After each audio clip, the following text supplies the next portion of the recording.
आज के स्टूडेंट्स हैं उन सभी का जब मैंने कहा कि हाईएस्ट स्कोर 91 है, सो एवरीवन वाज रिक्वेस्टिंग कि सर क्या उनकी स्ट्रैटेजी रही, कौन कौन से टिप्स हमें लेने चाहिए टॉपर से, और कौन कौन सी वो गलतियां हैं जो हमें नहीं करनी। तो गाइस इस क्विक वीडियो में हम महिमा से वही सारे पॉइंट्स को जानने की पूरी कोशिश करेंगे। So thank you so much Mahima for joining this session. Yes, Mahima थोड़ा सा फास्ट, थोड़ा सा तेज बोलिएगा ना, थोड़ी आवाज आपकी कम आ रही है, थोड़ा तेज बोलिएगा। ठीक है। ओके। ओके। ओके।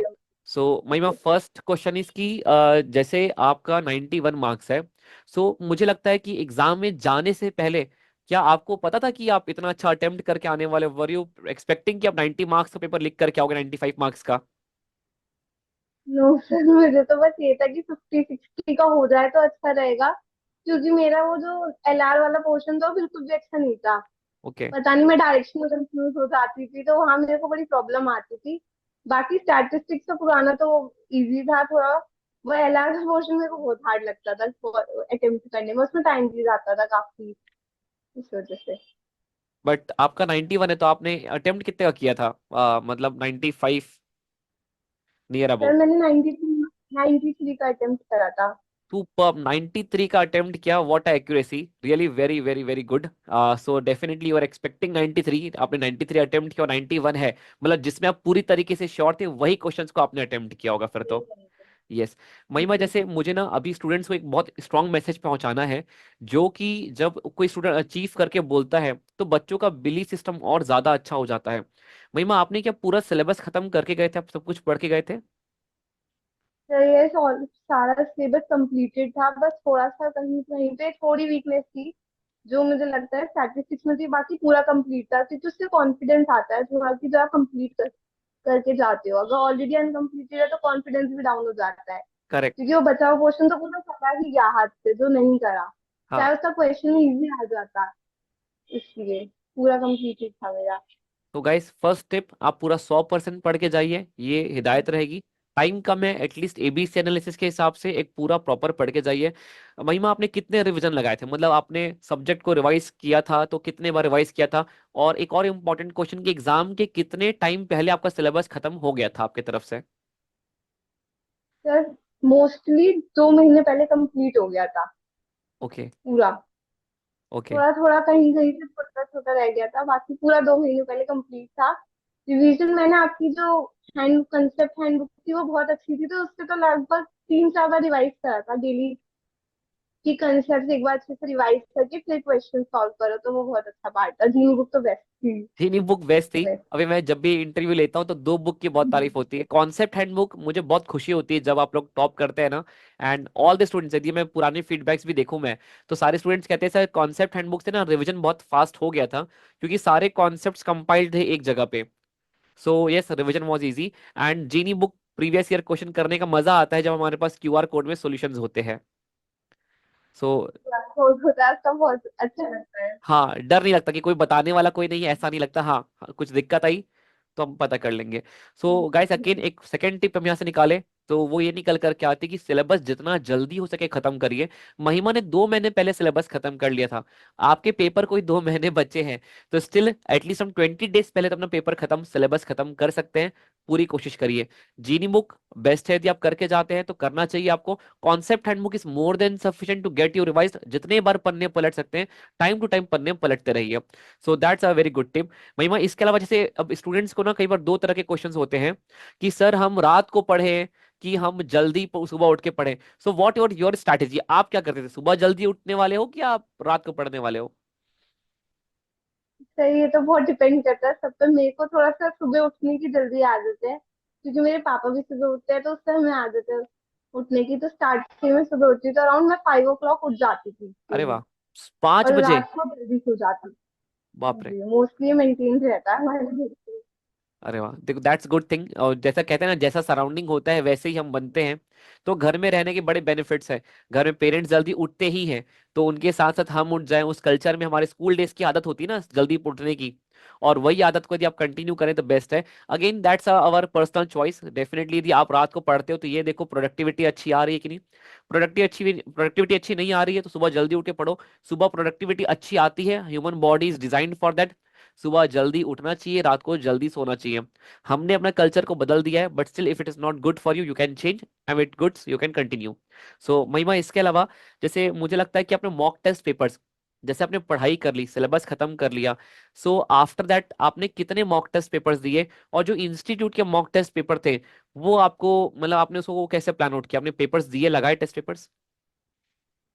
सर मैंने इंस्टीट्यूट की एमटीपी सॉल्व करी थी, पिछले 4-5 अटेम्प्ट की करी थी, जितनी भी मेरे पास अवेलेबल थी, जितनी मैं कर सकती थी, क्योंकि उसमें थोड़ा टाइम भी ज्यादा जाता है। हाँ। और फिर उसमें पास किया, क्वेश्चन पेपर ऑलरेडी कवर हो गए थे, 3-4 अटेम्प्ट की एमटीपी सॉल्व करी थी, जितनी भी अवेलेबल थी मेरे पास। सारी नहीं कर पाई थी मैं, जितनी अवेलेबल थी उतनी कर ली थी। नहीं, दैट्स गुड। मतलब महिमा का जो टेक था वो सही था। जैसे हमें ये नहीं सोचना चाहिए कि हम बहुत पेपर्स करने हैं आपको, लेकिन एक दो पेपर करके जाना चाहिए, ताकि पेपर में जाके तुम झटका ना लगे, अरे क्या आ गया, इतनी बड़ी बुक दिख रही है, 100-100 क्वेश्चन एक साथ। तो यस, एक दो पेपर करने से हमारा एक माइंड मेकअप हो जाता है कि yes we have to crack the questions in this way. तो और मैं टाइमर के साथ करती थी, तो उसका एक बेनिफिट रहता था कि मुझे पता रहता था कि कितने टाइम में कितने क्वेश्चन अटेम्प्ट अच्छा। हो पा रहे हैं। और जो क्वेश्चन मुझे टफ लगते थे उनकी मैं फोटो भी ले लेती थी, कि जैसे रिवाइज करने के लिए इस पूरी एमसीक्यू में यही एक ओके। क्वेश्चन रेलिवेंट है ओके। बस, और बाकी तो ये वे है। व्हाट अ गुड इसलिए स्ट्रैटेजी। ये मैं अपने स्टूडेंट्स को अब से क्लास में बोलना चालू करूंगा। यदि आप कोई मॉक टेस्ट पेपर कर रहे हैं, तो कोई भी टेस्ट पेपर कर रहे हैं, दोबारा वो पेपर को देखना इतना आसान नहीं होता। So that's a good strategy. आप वो क्वेश्चन का ही बस फोटो लेके रख लो और उसे एक अलग से फोल्डर में सेव कर लो कि मुझे बस ये अच्छे अच्छे क्वेश्चन दोबारा देखने हैं। व्हाट अ गुड मूव, बहुत अच्छा स्ट्रैटेजी है, and even I will be using it in my teaching style. And one more thing, उन्होंने कहा कि वो पेपर्स को ना टाइम लगा करके पेपर को देते थे। ये बहुत इंपॉर्टेंट चीज है। ये बहुत इंपॉर्टेंट है कि आप जब 2 घंटे में पेपर को लिखते हैं, तो आपका डेकोरम वैसा बनता चालू हो जाता है। सुबह आधे क्वेश्चन कर लिए, 10 क्वेश्चन बाद में कर लिया, this is not a test paper. आप पेपर दे रहे हैं तो प्रॉपर डेकोरम के साथ 2 घंटे में पूरा पेपर लगाने की पूरी कोशिश करिए। So that's a good strategy. महिमा, इसके अलावा आपको क्या लगता है, मतलब एक जो एक सबसे बड़ा क्वेश्चन, सबसे बड़ा क्वेश्चन, मतलब ये इसका आंसर बहुत लोग दे नहीं पाते हैं। मुझे लोग कहते हैं सर पता नहीं, लेक्चर तो मैं 2 घंटे का रहता है, पर खत्म करते करते 3 घंटे लग जाते हैं। तो क्या वाकई में प्रॉब्लम है क्या, कि आप कैसे सोचते थे कि 2 घंटे का लेक्चर 2 घंटे में खत्म हो जाए? और कैसे डिसिप्लिन, इतना लंबा सेटिंग कैसे बनाते थे आपकी, 2 महीने पहले सिलेबस खत्म हो गया आपका? फिर वो जो प्रॉब्लम होती है ना 3 घंटे वाली, वो तब होती है जब लेक्चर आप 1.5x पे देख रहे हो। ओके। तभी होता है कि आपको बीच बीच में कुछ नहीं समझ आ रहा। आप उसको नॉर्मल स्पीड पे देखो, वो कंप्लीट हो जाएगा अपने आप ही। ओके। ज्यादा स्पीड बढ़ाते हैं तो वो स्पीड बढ़ने से थोड़ी प्रॉब्लम हो जाती है समझने में, और वही होता है कि वो लेक्चर बार बार रिपीट करके फिर दोबारा चलाते हैं, तो 3 घंटे का अपने आप ही हो जाता है। True true true, absolutely true. So that's a good right. देखो, जैसे चीजें बनी तो यही है कि आपको 1 की स्पीड से देखना चाहिए। यस, लेस टाइम है, आपको समझ में आ रही है स्पीड, दैट्स गुड। यदि जैसे मेरे मेरे स्टूडेंट से मैं कहूंगा, मैं खुद ऑलरेडी बहुत फास्ट बोलता हूँ, यदि आपने मेरे वीडियो को फास्ट कर दिया तो कुछ समझ में नहीं आएगा, तो थोड़ा सा उतना ही फास्ट करिए जितना आपको समझ में आए। आता है। यस। महिमा, एंड इसके अलावा जैसे अभी आपका पूरा पेपर खत्म हुआ, जो यू आर एक्सपेक्टिंग कि मेरा रिजल्ट अच्छे आने वाला है, मतलब आप पॉजिटिव थे कि मेरा रिजल्ट अच्छा आने वाला है? मैंने घर आके थोड़े से आंसर चेक करे थे, तो मुझे 85 प्लस का होप था कि ओके। इतना तो हो गया, ओके। जितने में चेक करके आया एंड तो आपके मुझे एग्जाम इतनी में तो होप थी मैं पेपर्स अलाउ होने अब मिलने लग गए बाहर ले जाने के लिए, तो आपने तो पूरा पेपर चेक ही कर लिया होगा। That's good. जैसा। That's good. Mahima, thank you so much. Mahima, जैसे कि इसके अलावा जैसे महिमा आपने जो क्लासेस हैं, so how the things were going on, जैसे आपको मैथमेटिक्स आपने क्लासेस वगैरह करी, सो हाउ वाज द, आपको पढ़ने में कैसा लग रहा था, हाउ वाज द लेक्चर्स, आपको पढ़ के कैसा लगा, how was the journey of watching the lectures, everything? The quality of lectures is really good. Initially जब मैं कंसेप्ट बुक में लिखती थी, तो मुझे थोड़ी प्रॉब्लम होती थी, कि लिखने में प्रॉब्लम होती है, पर उस बुक की जो आपको इम्पोर्टेंस ना एग्जाम के 1.5 दिन में समझ आएगी, हाँ। क्योंकि उसमें रिवाइज करने में वो बहुत इंपॉर्टेंट है। एक साथ इतना बड़ा सिलेबस देखते हैं ना, तो ऐसे में घबरा जाते हैं, पर वो बुक होती है ना, तो वो ऐसा लगता है सब कंप्लीट हो चुका है, डर यस। नहीं है। यस। तो उस बुक की बहुत इंपॉर्टेंस है। और जीनी बुक, अगर आप एग्जाम के 1.5 डेज पहले जीनी बुक के इंपॉर्टेंट क्वेश्चन जो आपने मार्क करे होंगे, एलडीआर, कंसेप्ट हैंडबुक, जो आपने पीडीएफ भी प्रोवाइड करी थी 1.5 डेज करने के यस। लिए, मैंने वो भी सुपर पूरा 300 सॉल्व करा क्वेश्चंस। था। हिंदी क्वेश्चन, तो अगर आप इतना भी कर लो तो मोर देन इनफ है। इतना मोर देन। आप तो इतना लाइक मटेरियल अवेलेबल करा देते हो कि और कुछ करने की जरूरत ही नहीं है, कि अगर आप और कुछ जाओगे करने के लिए। और यस। सेम क्वेश्चन रिपीट करने का कोई फायदा नहीं है, कोई फायदा उनमें नहीं आप है। मार्क कर लो जो क्वेश्चन अच्छे होते हैं। ट्रू। सेम क्वेश्चंस को कोई फायदा नहीं है बार बार रिपीट करने का। यहाँ से एक अच्छा टिप ये निकल कर क्या आ रहा है कि महिमा को ये बात पता थी पहले से कि मुझे 1.5 डेज में क्या करना है। आप एग्जाम के एकदम एक दिन पहले बोलो मैं क्या करूं मुझे नहीं पता, आप एग्जाम की स्ट्रैटेजी को, कि आपको एग्जाम के 5 दिन पहले क्या करना है, 10 दिन पहले क्या करना है, और एग्जाम के वो 1.5 दिन पहले क्या करना है। She has marked her LDR कि मुझे ये एलडीआर क्वेश्चन से ये मुझे करना है। और जैसा महिमा ने कहा कि कॉन्सेप्ट हैंडबुक आपको लग रहा होगा, पर ये कॉन्सेप्ट हैंडबुक इसी प्रॉब्लम का सॉल्यूशन था कि भाई हमें कोई चीज रिवाइज करनी है, हमारे पास नोट्स बने हुए हैं और हम नोट्स अपनी हिंदी और इंग्लिश लैंग्वेज में बनाते हैं, अपनी उस भाषा में मैथ्स के नोट्स बनाते हैं जिस भाषा में हमने मैथ्स को सीखा। तो आप जब भी रिवाइज करेंगे आपको पूरा लेक्चर ही याद हो जाएगा, उस तरीके से ही उसको डिजाइन किया था। So that's good thing. महिमा आपको जो कैलकुलेटेड ट्रिक्स थी मैथमेटिक्स और फाइनेंस की, क्या वो पेपर में जाके फटाफट लगा लिया था आपने? ये सर सबसे जल्दी हुई वाला पोर्शन हुआ था मेरा, मैंने पहले उसी पेज से स्टार्ट किया था क्योंकि मेरा ओके। मैथमेटिक्स और फाइनेंस का क्वेश्चन बहुत अच्छा था। काफी क्वेश्चन तो रिपीटेड थे जो आपकी यस, बुक में भी थे या मैंने पेपर कंसेप्ट बुक देखा, में मतलब थे। Almost stats maths, so many questions were repeated, probability का एग्जैक्ट क्वेश्चन रिपीटेड था। क्वेश्चन काफी रिपीट हुए थे उनमें, यस। तो मुझे काफी क्वेश्चन सिमिलर दिख गए थे वहां जाके, ओके। ये हुए थे जो ऑलरेडी। सो आपने फटाफट उड़ा लिए थे सारे क्वेश्चंस को।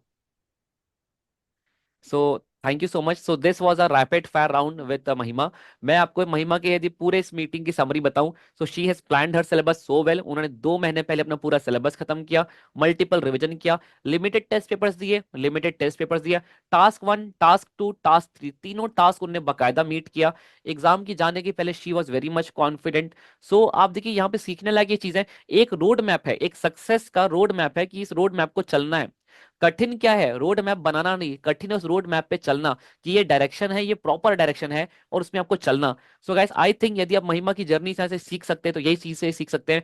हमें सारे के सारे टास्क पूरे अचीव करने हैं, किसी भी चीज को हमें अनटच नहीं रहने देना, कि बस पढ़ लिया रिवीजन नहीं किया, रिवीजन कर लिया टेस्ट पेपर नहीं दिया। So all this things required to be corrected.